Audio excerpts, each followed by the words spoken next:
Alors une première piste peut-être, c'est d'avoir une certaine forme de curiosité par rapport aux faits religieux, ce qui ne veut pas dire évidemment commencer à enseigner les préceptes religieux en tant que tels, mais en tout cas voilà, pouvoir, dans le contexte pluriconvictionnel, pluriconfessionnel qui est le nôtre en France ou ailleurs en Europe, pouvoir discuter de manière apaisée de cette diversité religieuse pour que, voilà, notamment certaines formes de visibilité religieuse ne soient pas perçues de manière trop négative a priori par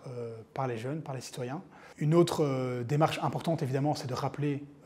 quel est le droit en vigueur en France, avec ce principe de laïcité qui doit être bien expliqué sur le plan juridique, puisqu'il y a une culture politique de la laïcité, mais il y a aussi des règles juridiques relativement claires qui découlent de ce principe de laïcité.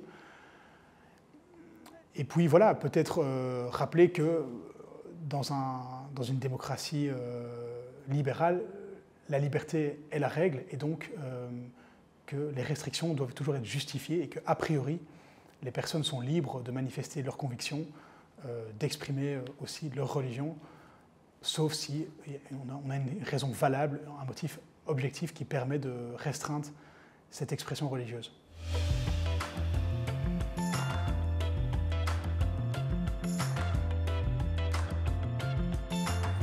Je pense que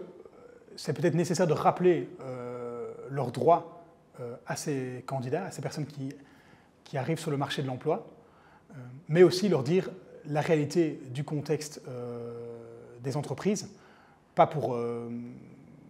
accepter des choses qui sont inacceptables, mais pour que ces futurs candidats à l'emploi puissent aussi savoir que certaines restrictions à l'expression des convictions religieuses sont justifiables dans certains contextes. Et donc là, ce serait intéressant, selon le secteur visé par le jeune candidat, eh bien, d'anticiper ce qui va éventuellement poser problème, par exemple dans des métiers liés à la sécurité, dans des secteurs plus spécifiques, pouvoir discuter du port de signe dans des contextes voilà, plus liés à l'État.